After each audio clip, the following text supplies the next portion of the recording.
Alright, welcome to topic 3, lesson 2. As the first two examples were found on the main website, so we're going to walk through the third example together. But basically what we want to do in review is talk about this equation that is appearing in front of us. The part divided by the whole equals percentage divided by 100. And so you've seen that in practice a number of times as you had to solve this problem,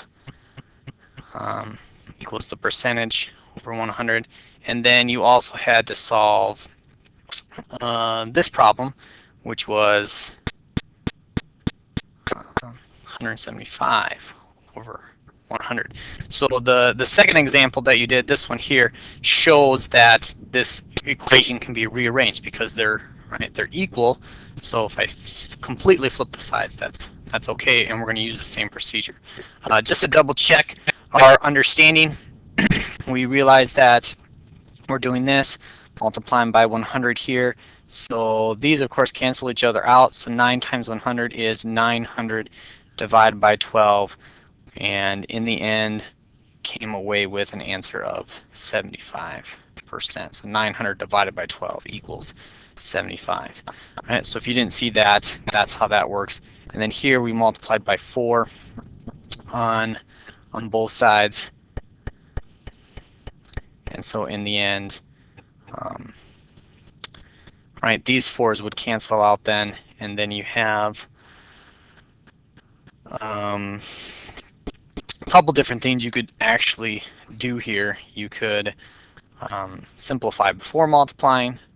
So that would take a 4 out of here and here, because this is technically 4 times 25. So there goes 4 is 175 divided by 25, which equals 7. Or you take 175 times 4, and that gives you an answer of 700, which you then divide by 100. So both procedures would be okay. Okay, so I just wanted to show you that step if you didn't quite see that connection within the pre-made examples. Now let's use this to walk through this problem. It says nutrients labels show the percent of daily intake, right? You see the example in the picture here. And how many milligrams of calcium should you consume each day? So we see information of 20% calcium, which is 200.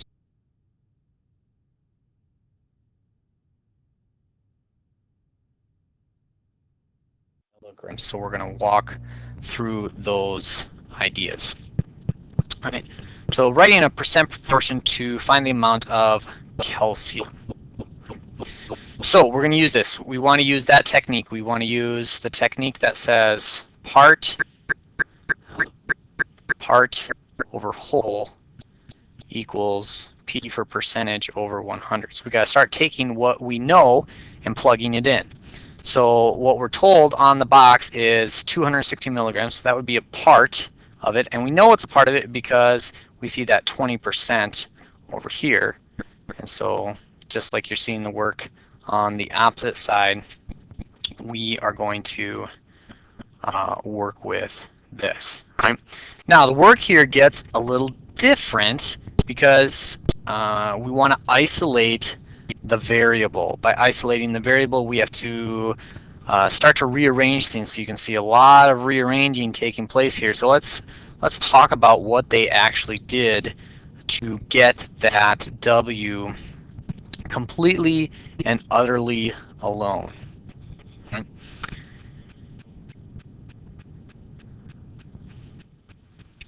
All right, so here's our problem setup, and let's talk about this. Now, to get it alone, we want W alone, but right now we can see that W is in the denominator. So technically what you have in front of you is 260 over 1 times 1 over W.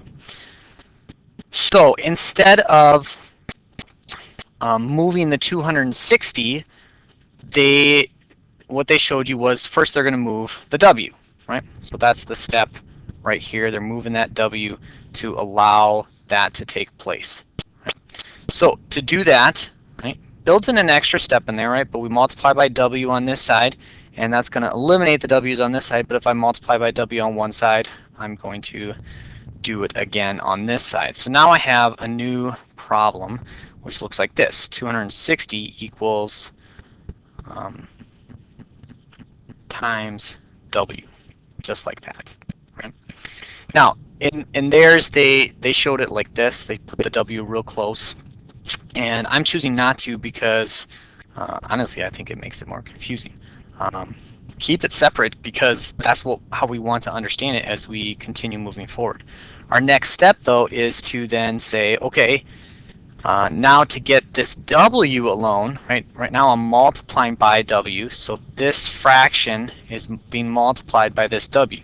So to get rid of a fraction, I'm going to divide, right? The opposite of multiplication is divide. So I'm going to divide by 20 over 100. So basically what we're saying is this: 20 over 100. Let me give me a little more space. No, there it is. Divided by 20 over 100.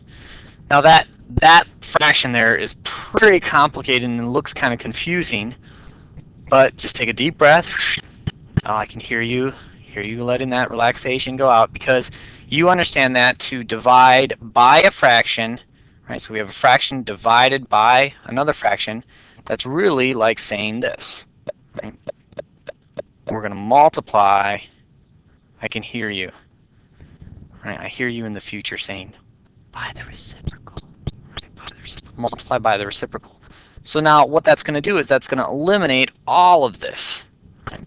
And so in the end, that's what you end up doing, is you multiply by the reciprocal, and that gets rid of this, that gets rid of this, and W is alone on the right side.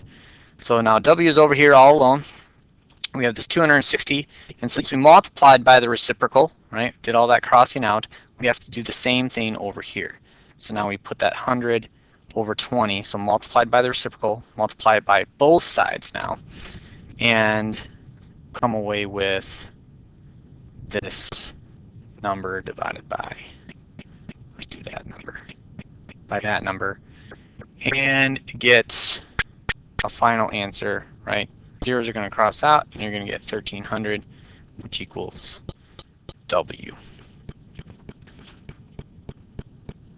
And so if we go back to our problem then and look at what's going on, we see all that work taking place. So I showed you how that happened, why it happened to get, right? So right here, you see multiplying by the reciprocal after they moved the W to the other side, and then they solved to get that final answer.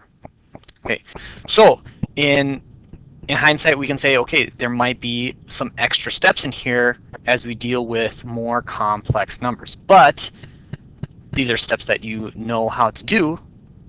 You just gotta get your problem set up, make sure you're following this pattern of part to whole equals percentage to 100, and success is on the way. All right, make sure you do the try-its for our discussion in class.